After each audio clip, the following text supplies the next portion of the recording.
I mean, Google has real live people looking at websites, Mhm. and some of the things that they look specifically for are about and contact pages to like legitimize the website, make sure it's like a real human and not like some bot like with a scammy website or something like that. Hey, hey, my feel good friend. This week, I am super excited to share a conversation with my friend Julia, who has actually already been a guest on the podcast. She was a part of episode 16, if you want to scroll all the way back. And we chatted about Pinterest during that episode, which was super fun. And honestly, I've gotten a lot of great feedback on the episode. So you should definitely check it out if Pinterest is something you're interested in. But today, we are chatting all about SEO, blogging, how you can repurpose content and optimize your website in the best way to get you results for your brand, which if you are excited, awesome. If you're a little scared, I was too. Do not worry. But it is really a great conversation. Julia lays out all things SEO for us in a very actionable and easy to understand way. Believe me, if I understood it, you understand it too. So don't worry. And if you still don't understand it after this episode, or if it just feels like a huge beast, Julia is wonderful and offers awesome SEO services. She actually just launched a SEO in a week service to completely optimize your website in 1 week for Google search and just all the things. I don't know. You'll have to talk to her about it. But anyway, if by any chance you do need help with your SEO, definitely reach out to Julia. She is awesome. Let her know that you came through the podcast just so that we can keep track of that stuff. And if you do enjoy this episode, definitely share it to your Instagram stories. We would both love to connect with you. Make sure you tag us at Feel Good Social for me and at Julia Renee Consulting for Julia. We will definitely reshare it and spread the love right back to you. Give you a follow. I would love to connect with you. And I just hope that you really enjoy this conversation, my friend. Are you ready? Let's dive in.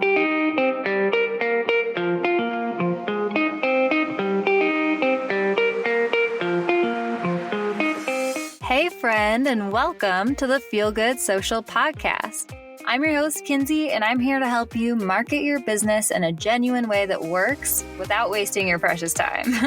On this show, we chat about social media strategy and mindset tips with a focus on, you guessed it, feeling good.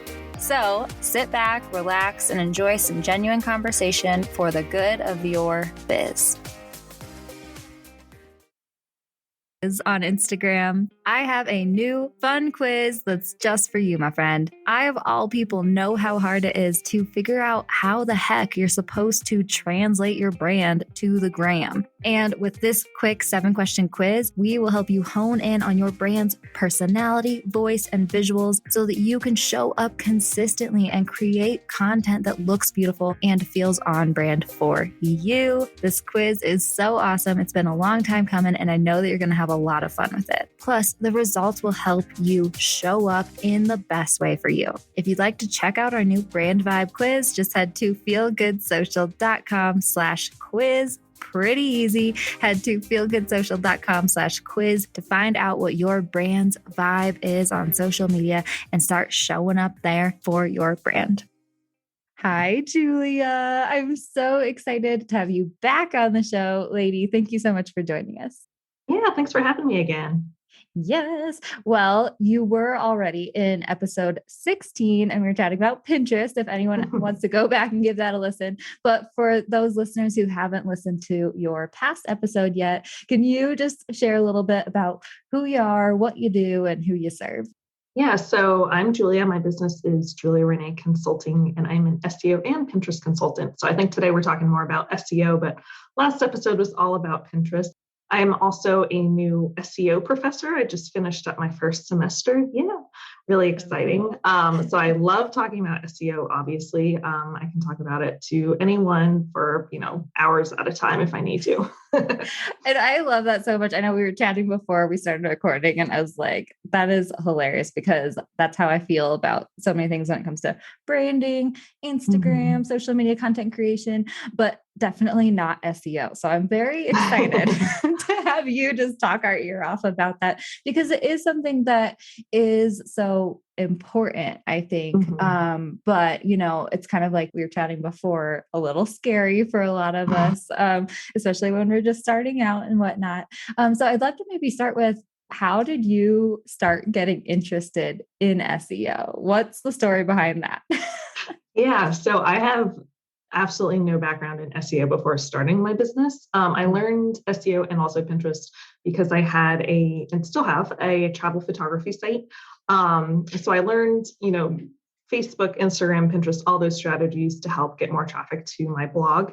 And then I quit my job probably 2 years after starting my blog, just to become a freelancer, did a whole myriad of jobs. I did a lot of content writing for small businesses, and I was optimizing their content for SEO because I knew how to do that for my blog.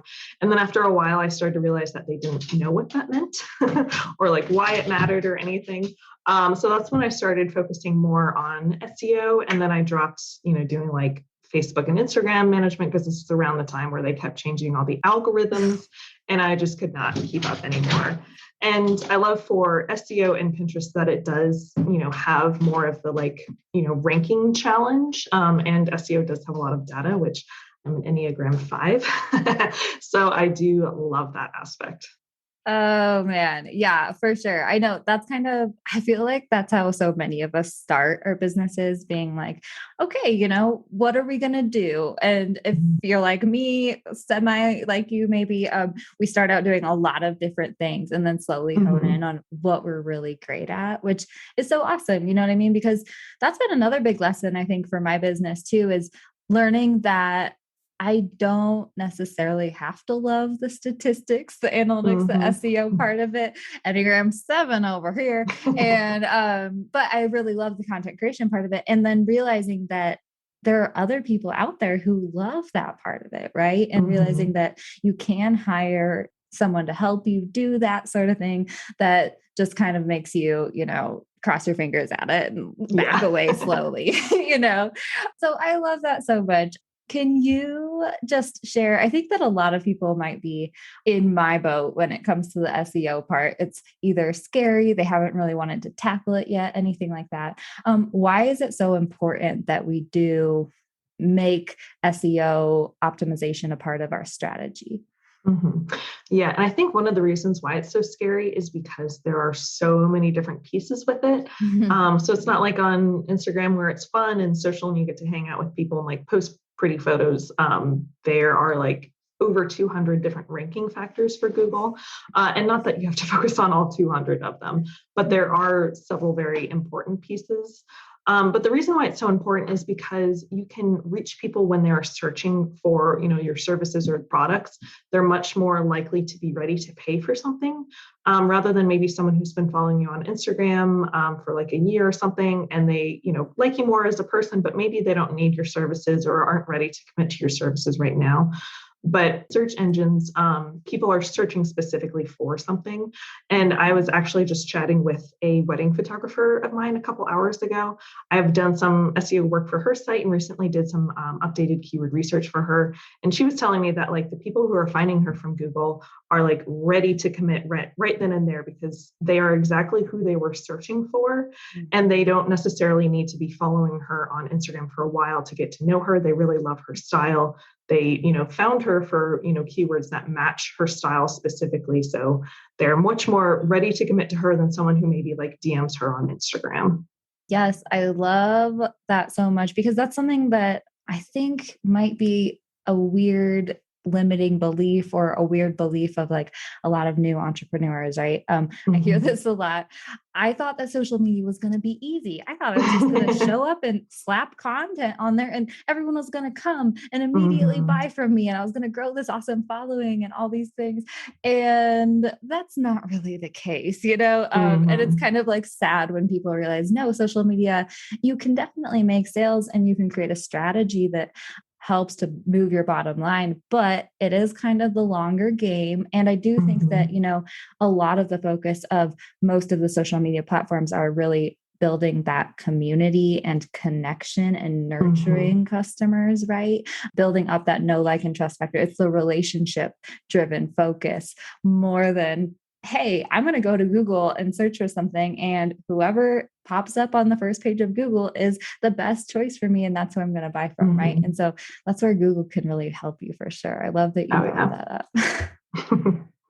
And I want to kind of chat with you a little bit. I think partially sometimes for me, when it comes to SEO and ranking on Google and all those things, it is like a beast. Like you said, there's a lot of Mm-hmm. different factors that my brain just doesn't have room for to understand often. But how difficult is it to start improving your SEO and your ranking on Google and in search engines and stuff, right? Because Mm-hmm. I think maybe that's one of those things that my mind tells me is like, I have almost more control over the Instagram stuff, which is totally not true. That's just something my mind tells me. But like when it comes to Google, it almost feels like this big project that's going to take a long time to improve the SEO. Is that true? Or what does that look like? Yeah, so I would say it's completely different for every site. Yeah. I see a lot of sites, if they've been around for 10 years, they might have a ton more technical errors, like if they've deleted pages or, done other things, Mm-hmm. or if they have tons of photos on their site that are slowing things down, rather than maybe a newer site that just has a couple of pages, and they haven't had their site long enough to have like issues with it. Mm-hmm. So it really depends on kind of like what your site is about, how many pages you have, any technical things that you have going on with your site. So I recommend kind of like auditing a few places. So if you don't have Google Analytics and Google Search Console set up, definitely get those set up today. Google Search Console, if you guys aren't familiar, which don't worry, most people aren't, but it's like my favorite SEO tool. It's free and it's similar to Google Analytics, but it's only going to show you data from people coming from Google and finding your website. So it's going to show Mm-hmm. you the exact keywords that people are clicking on to find your website, keywords that maybe you're ranking for but aren't getting any traffic for. And if Google has any issues like indexing and ranking some of your pages.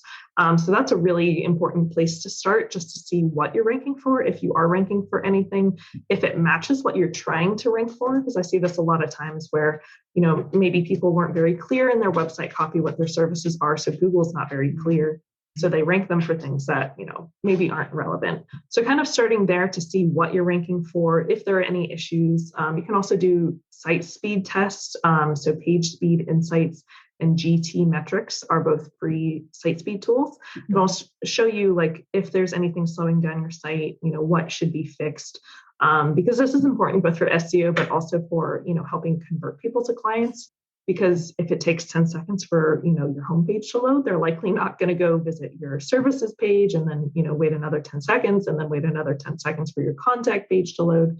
So making sure that everything is set up very seamlessly and quickly so people are able to navigate your site and, find what they're looking for and don't get just frustrated and leave. Yeah. So checking kind of the data there, which I know it's not very fun. I think it's fun, but have Julia do that. yeah, that's what I'm here for. But just to see how, you're ranking and, how your site is functioning. And then you can kind of start to figure out what needs to be changed on your website. Yep, I love that. Starting with that. And then what are some tips what are some of your favorite tips to share with people who aren't ready to hire an SEO expert to just revamp their website, which is on my to-do list for sure. Yeah. But what are some of those like small steps that people can start with improving their website if they're wanting to do that? Yeah, so the first thing is definitely setting up Google Analytics and Google Search Console, just so you can see what people are doing once they're on your site. So Google Analytics, it's going to show you, what people do once they're on your site, and also if people are coming from like Facebook or Instagram or that kind of thing. So if you're spending tons and tons of time on Instagram, but then only like one person is visiting your website from Instagram, then it might not be the best for you. But if, you're getting tons of traffic from where you're spending the most time, that's going to tell you that. It also tell you, how long people are staying on your site. So if they're only staying on for like 2 seconds, then, they're not going to be, contacting you for your services because they're not on your site long enough to, learn about your services. So that could be, an indication that maybe you need to focus on your site speed or on your website copy, because website copy is very important for Google, but also for converting clients. So Google uses your website copy to understand what to rank you for pretty much. And then, your potential clients use the website copy to better understand your services and how you can help them and what the value is that you're offering. So if you are getting tons of traffic to your site, but you're finding that you're not converting them, maybe focus on your website copy first to help drive those conversions, and then focus on maybe the more technical things. Yeah, I love that you brought it back to copy, because that actually popped up for me too, what we were talking about before. And I run into this too. So my friend, if you are this person, no judgment, but I feel like a lot of us often want to be kind of cutesy or use cutesy language or whatever it be, witty or something when it comes to our copy in general for our businesses. Right. And I have definitely fallen down that rabbit hole too. No worries. But at the same time, it's like, that isn't very helpful when it comes to searches and ranking on Google and whatnot. And it's like you said, it's like the human aspect, especially when it comes to your website. Your website's sole purpose is to be very, very clear about how you can help people and what your offers are if you want to make those conversions, right? And so, while I even tend to tell people, don't be quite as cutesy with your social media captions too. More simple is better often, but like, especially on your website, I think that clear, actionable copy, straightforwardness, make it simple, tell people exactly what you do and how you can help them like right away. Like that's the best thing you can do from like the human side of it, and probably the SEO side too, right? Yeah. Yeah. And I mean, you can still have fun and like, you don't have to write like a robot, but definitely being clear. There's so many websites where I go to on the homepage. I'm like, I don't know what your services are. Like, people will give themselves like a fun title, like, or something just very general, like they help businesses grow. And I'm like, I'm not sure if you do that through social media or like coaching or like, I want to know exactly who you are and like what you do. Because if you just help businesses grow, then I might not need your services if it's coaching, but I might need your services if it's social media or something like that. And also you can be cutesy in your copy as long as you're clear. The one place I don't want you to be cutesy is in your navigation. I see this all the time because people, they're trained to look for very specific words like about, home, services, shop, contact, that kind of thing. So if you have a cutesy word in there and they can't see what they're looking for, they're not going to click on it. So like I see all the times, like the blog page is named something like, my diary or like thoughts or something like that. Or like about pages are like behind the website. And I'm like, I don't know if that means it's about you or about like the website. Like I'm not clear on what it is. So making sure that your navigation and your menu is very clear and straightforward. That's definitely going to help people find what they're looking for.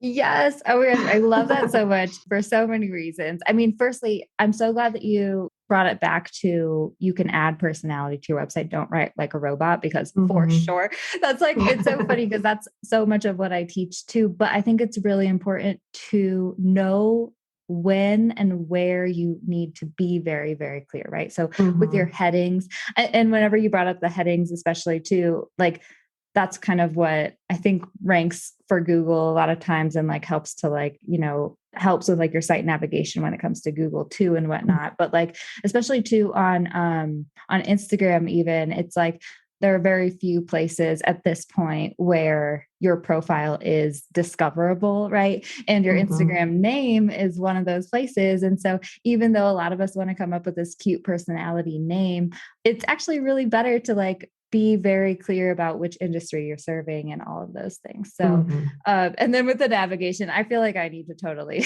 go revamp my navigation too, but it's so true as well. And like, I think that, is this true or not true? Like indexing of your site on Google happens a lot through the navigation and stuff. So when people are searching for those sort of things, like you really want to make it clear, right? Or is that totally wrong? Yeah, that's right. And I mean, Google has real live people looking at websites, and some of the things that they look specifically for are about and contact pages to like legitimize the website, make sure it's like a real human and not like some bot, like with a scammy website or something like that. So if they can't immediately find that you have an about and contact page, like that could potentially hurt your rankings. Yeah. Okay, cool. Okay. Love it. So make sure that your headings are clear and actionable and Mhm. tell exactly what you do. And also make sure that your navigation is clear and actionable and not cutesy. I Yes. love that. Okay. After we get off this call, I'm going to go to my website and make sure that that's happening Yeah. because it definitely needs a little bit of work. I know that a lot of us, this is a technically a social media marketing podcast or whatever. And a lot of content creators do blogs and whatnot. I'd love to know any tips you have for optimizing your blogs, just like, simple, straightforward, what will do the best to improve them. Yeah. Because I know there's so much. I know. I do actually have a recent blog post on how to update old blogs. So if you have Mm. like tons of old blogs that, aren't ranking super well, you can definitely go back and update them. So I would always start with keyword research. So you can definitely do like keyword research tools to like see the monthly search volume and the competitive score and things like that. But even just starting with basic searches in Google or in Pinterest, just to see what other people have searched for, that can give you some really good ideas for what people are searching for and what kind of answers that you can give people. Because if you're writing on topics that like no one is searching for, then you're not going to rank very well. You're not going to get much traffic to your blog post. So starting with the keyword research part is definitely what I recommend. Making sure that your blog posts are at least 500 words. If you can get 1,000 or more, that's even better. But Google's prioritizing like high quality content rather than like publishing 4 blog posts a month that are only 200 words each. So Mm-hmm. really diving into like whatever the blog topic is. If it's something that's doesn't need to be long, like don't fill it with fluff, but having a very thorough answered blog post is definitely going to help. It's also going to help show off your expertise and build more trust with potential clients as well, which is also very important. Yeah, I love that. Do you have a recommended kind of like middle of the line goal for people who do want to blog, and like how often should we be blogging and stuff like that? So I only blog once a month, Mhm. but it is at least 1,500 words, like very thorough blog posts, because, my goal is to rank those blog posts on Google. Also, have the potential to get a lot of traffic from Pinterest as well. Also, only once a month is what I can handle right now, Mhm. just because I'm, focused on my client work. So if, you're trying to blog every single week, like don't push yourself. If you have a ton of free time and you want to blog every week, that's totally fine. But even just once a month is fine, once every 2 weeks, kind of like whatever you're able to manage and like, whatever serves your audience. If like you really don't have any time, once every 2 months is fine. But the more often that you're publishing great content, the more content you're going to have to share on social media, the more often Mhm. Google's going to crawl your website, the more potential you have for ranking for a variety of different keywords. So there's lots and lots of great benefits of blogging, but don't kill yourself. Yes. I love that we have like the same perspective when it comes to SEO, blogging, Pinterest, and Mhm. Instagram, right? It's like, do what works for you, make it work for you. Yeah. And I love this idea. For a while there, I was having my content repurposer create a blog every week, but now I run into this not wall, but I almost have too much content and I can't even share Mhm. it all, right? From like that perspective, a weekly podcast episode and then a weekly blog, and then me just, sharing my lovely thoughts on Instagram in general, like it almost became too much. So I love the idea of even, giving yourself permission to just do that one blog post a month. Whenever I work with clients for social media content, I love it when they have one blog post a month because I can probably get at least 4 Instagram posts out of that, right? Mhm. And you know how my brain works. I'm like, okay, break down the month into 4 weeks. Okay, that's one blog post related Instagram post a week, right? And then on Mhm. top of that, it's like a product feature post a week. On top of that, it's like a storytelling post a week. On top of that, it might be a client testimonial post a week. And then at that point, you have 4 posts a week and your Instagram schedule's pretty much taken care of, and you don't really Mhm. need more blogs than Yeah. that. So I love that, thinking about like repurposing of content and Mhm. taking it into different places and whatnot. How do you like repurpose your content when it comes to that sort of stuff? So I'm actually just now going to start repurposing my blog posts and like kind of spreading them out into, taking one tip for each Instagram post. I'll be honest, I'm pretty lazy on Instagram. I only post Yeah. twice a week. Yeah. So I'm going to be stepping that up. But I mean, I'm very active on like Pinterest. So, I'll create multiple pin graphics for each blog post. So that way, it will get in front of more people. I'll test out different keywords on Pinterest to, see which keywords perform the best. So Pinterest is where I mostly repurpose the content. I will also, a lot of my blog posts overlap a little bit. So like there's similar content. So I'll even repurpose, pieces of past blog posts into new blog posts. So that way I'm not like, writing, 1,500, 2,000 words from scratch every single month.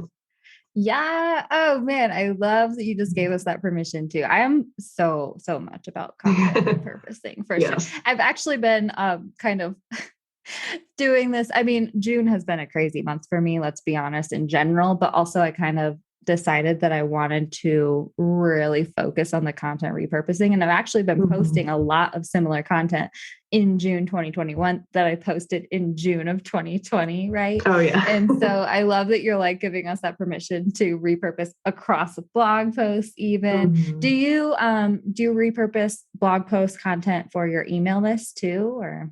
Yeah, a little bit. I'm also not the most active with my email list. That's something I need to be better about. But yeah, and I definitely I repurpose Instagram content probably even more frequently than you do, probably like every 3 or 4 months. And like no one notices.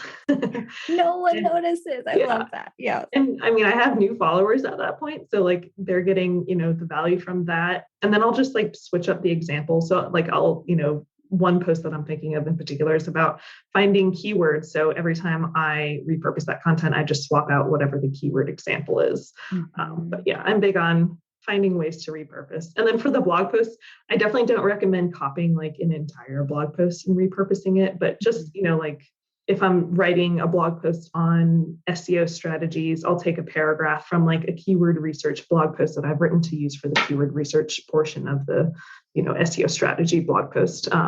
But don't copy full don't blog copy paste. Right. Yeah. Well, actually that's a great question. Like, will duplicated text on your website kind of hurt your SEO at all?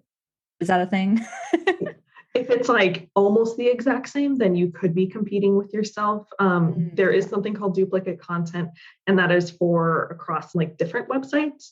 So I've been asked before, like, someone guest posted on someone's website, but then they want to put that exact post on their own website. But then that looks, to Google, like this person has just completely ripped off the original website, which could hurt rankings. So, I mean, there are definitely ways where if you want to put that content on your website, you just need to like basically tell Google not to read and rank that post by marking it as no index. So that way Google doesn't see that post, but you can still, give value to the people who are visiting your website or, share it across social media or something like that. Also, don't copy other people's posts, or if you have like, guest posted or something like that, don't copy it, word from word onto your own website unless you're telling Google not to read and index it. I love it. I love this. So much learning new things. And this is wonderful. And yeah, for sure. I also just love to like point out, how much permission we're giving ourselves to really stay in our lane when it comes to our businesses and our marketing. Like you're over here, like, I don't spend a lot of time on Instagram and really, I could do more with my email list, but that's okay, and I love it so much because could I be doing more with my SEO and could I be doing more with Pinterest?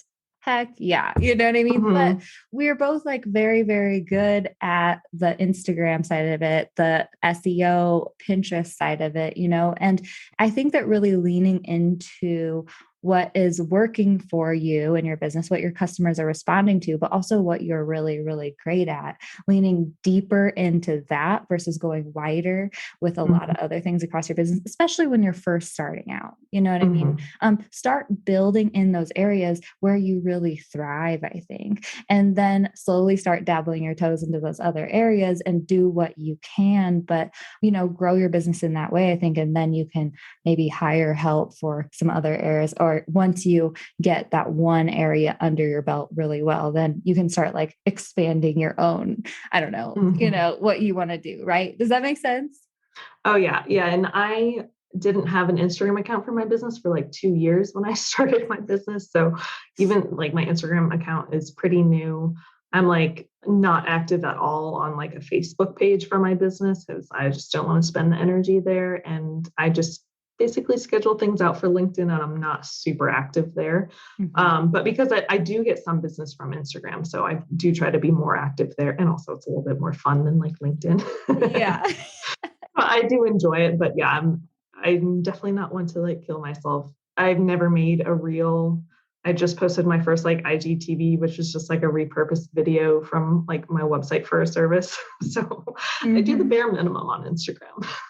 Yeah, I mean, and I think I think it's okay. That's kind Mhm. of the way I teach it personally, is just like, let's see what works for you. Let's Mhm. see where you really thrive, what brings you joy, what lights you up. Let's see what makes the most sense for your brand. Let's see where your customers are and what they are responding to the most. And Mhm. then let's delegate and see where you should be spending what amount of time in your marketing strategy. You know what I mean? And so Mhm. I think that's okay. I have not created a lot of reels either personally. And even though the reels that I've created have done pretty well, but like it's one of those things where it takes me a lot more time and energy at this point in my business, like than writing a caption and Mhm. telling a story and stuff like that. And I was talking to my client the other day, because we were kind of measuring out, okay, she is killing it with the reels. Seriously, she Mhm. pops out reels like really, really quickly. And and they perform really well. People love them, all those things. And so we were like, yes, continue with that. But on the other side over here, I'm just doing regular posts for the most part still. Mhm. And I've still grown my following by 300 people in the past like 3 months. You know what I mean? Mhm. Like there's not one right way, I don't think, even though there are these new shiny features all the time, even though there's like these people saying you need to do this, you need to do that, do this hashtag strategy, do this thing over here. And it's like, ultimately, if you're showing up, like if you are being as strategic as you can in a way that works for you, I think that's the best way to do it. Yeah. And that reminded me something for SEO. So if blogging sounds like an absolute nightmare because you cannot sit down and just like write a blog post, create some kind of content. So like if you have a podcast, if you have a YouTube channel, or even if you're just like creating tons of Instagram content, that's awesome. But I would recommend repurposing whatever content you're creating into blog posts just so that content can live on your website. And even for like YouTube videos, I mean, YouTube is owned by Google, which is awesome. But I don't want you just to like embed a YouTube video on a blog post and call it a day, because Google still can't read what you're saying in YouTube videos, basically. And also in terms of accessibility, having that content, written out can really help you reach, more audiences who maybe, can't listen to YouTube videos or podcasts, or, maybe even just don't have the time to sit there and like watch something. But having it live on your website will also help, your website, rank and target some more keywords and things like that. So if you can't just write a blog post from scratch, just repurpose, whatever content you are creating. Yes, yes. Thank you so much for bringing that up too. And that's actually what I hired my content repurposer to do, right? Like Mm-hmm. where I thrive is really writing Instagram captions and creating Mm-hmm. Instagram posts, right? And I am a long-winded Instagram captioner, which is something else that people always ask me. And I kind of realized, I was like, dang, Kins, how many, like, I should have looked at my number of posts that I have, but it's like getting up to like 500 or something. I think Mm-hmm. number of posts that I've posted, and a lot of them are really great content, but they're not showing up on Google and they're not living on my Mm-hmm. website and they're not helping my ranking. And so that was something I've had her help me do, is take some of those super actionable, like 3-tip Instagram posts and turn them into blog posts that will like live on, sort of thing. Mm-hmm. So thank you for sharing that. Do you actually, and don't worry if you don't have an answer to this, because it's not exactly, I don't think, where you thrive, but do you happen to have like a suggestion for transcript software or anything like that? Mhm. Because that's something that I think could come in handy for the YouTube videos and also for the podcast Mhm. episodes, which I need to do. Let's be honest. Yeah. I've only used it once, but Otter AI, I think, or Mhm. otter.ai, I think is a good website. And actually, I'll kind of plug one of my friends right now, but her website is Mabley Q. Her name is Erin, and she's deaf, so she teaches a lot about accessibility. So I get Mm. tons of resources from her about like transcription or like software to like caption videos or image alt tags are really important both for SEO and also for accessibility. So there is quite a bit of overlap between SEO and accessibility. So I do learn a lot from her about things like that. Oh my gosh, I love that. And I'll have to like link her in the show notes. I'm Mm. definitely going to go stalk her after this. Yeah, I know. I But know. she knows like all of the software. So anytime I'm like, hey, what's the software for doing this thing? She Yeah. has an answer for it. Oh my gosh, I love that so much. And it's exactly like that's something that we do. I geek out so much when the human side of our businesses, the things that are ethical, the things that make us feel Mhm. good, the things that really cultivate like what I value with authenticity and human to human connection relate with the strategy side of it, right? So I love Mhm. that you shared that like not only does this help to boost your ranking and your SEO and all that stuff, but also it just like helps you to make your site more accessible so you can reach Mhm. more people and just be more, accommodating. I love that so Mhm. much, lady. Yeah. Okay, so before we hopped on the call, we were chatting a little bit about links in Instagram bio. Yes. So can you share any do's or don'ts you have for the links in the Instagram bio? I have so many thoughts on like websites and everything. So there is a camp of people who are like, you don't need a website to grow, your business. You can do everything on Instagram. So I do think Instagram has its purpose, but I personally do not like scrolling through people's Instagram posts to find out what their services are. Like I want to Mhm. have one place where I can get all the information. So I do think you need a website, even if you're super active on Instagram, even if it's just you start with just a one page landing website, just as long it has your information about your services, who you are, who you serve, and your email address. Like if that's all you have to start with, that's totally fine. Or I see people who, are maybe promoting a service, so they use the link for an Instagram for their like application to work with them, where maybe I'm not interested in that particular service, but I just want more information about the services they offer. Mhm. I refer people to my clients all the time. So a lot of people I work with are also looking for social media managers or website designers, copywriters, or things like that. And I'm connected with a lot of people on Instagram that I want to refer, but if I can't easily find if they're able to serve my client, then I'm kind of going to give up. And Mhm. it's the same thing if someone's interested in your services, but like they can't find out more information about your services. So Linktree, I do have some thoughts on. So Linktree, and I think was it Milk is one I've seen a website. Milkshake. Mhm. Milkshake, yeah. I think they are helpful because you're able to like quickly scan to see look for whatever information you want, but you can easily create that on your own website. So like Mhm. something like Show It or Squarespace, it's easy just to create buttons and put things on there. WordPress, you can easily add a like button plugin. That's what I did when I was on WordPress. So there are definitely ways you can do it on your own website. So that way people are directly going to your website. If they're not, seeing what they're looking for in the like button options, they can easily just go to your menu and find what they're Mhm. looking for. So maybe if, you're promoting some course that someone's interested in your services, they don't have to like go to the course page and then figure out how to find the services. They can just go to the menu. If you Mhm. do want to have like Linktree or Milkshake or something like that, make sure one of the options is at least your homepage, so that way people who are new to you or want to learn more about you can directly go to your website.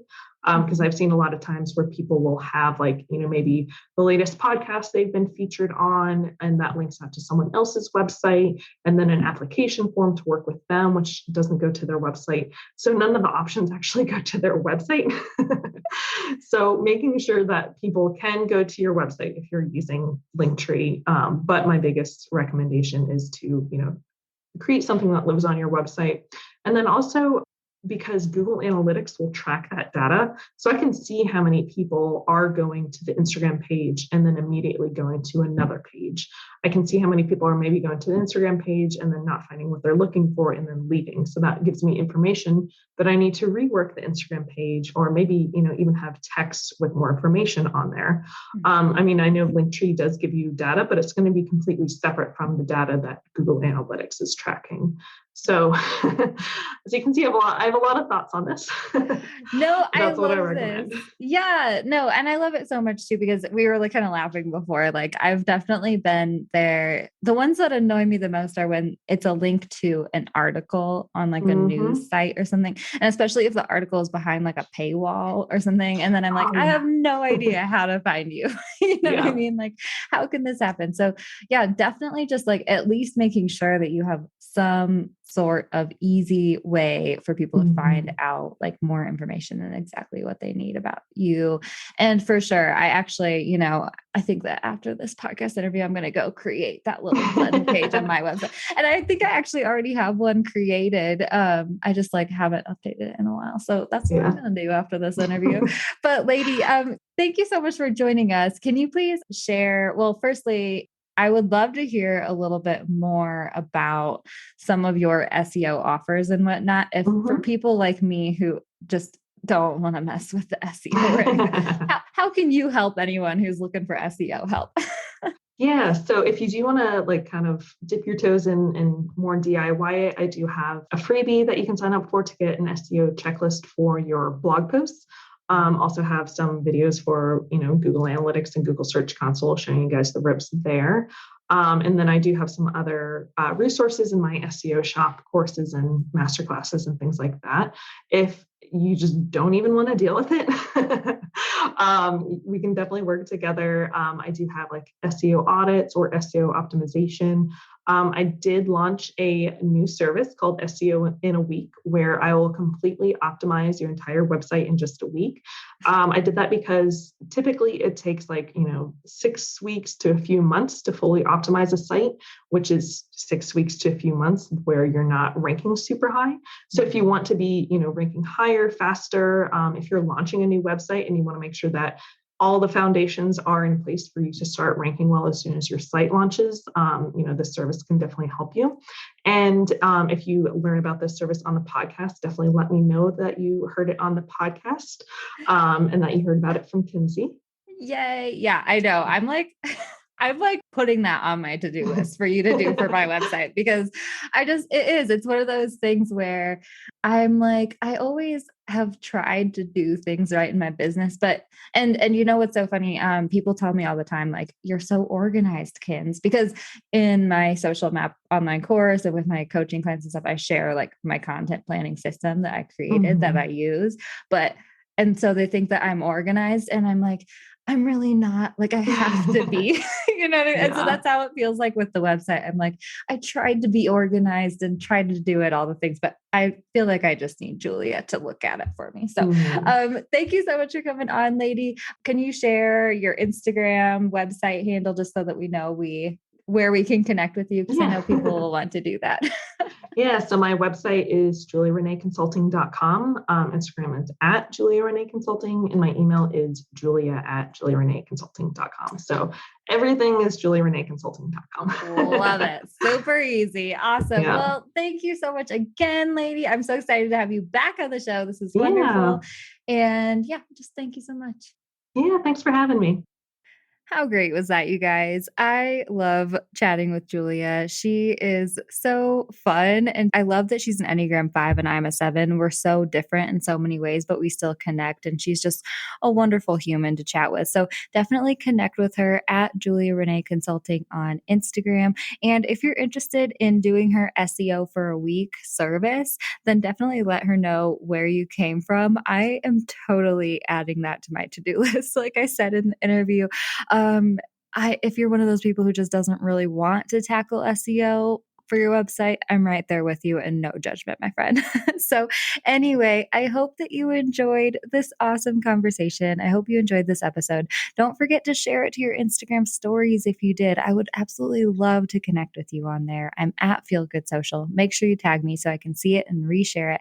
And just give you a follow and spread some love. All right, my friend, I hope that you have a wonderful week, and I will catch you next time I catch you. Thanks so much for listening, my friend. For show notes and a whole lot of other awesome freebies, visit feelgoodsocial.com. Simply go to feelgoodsocial.com for all the goods.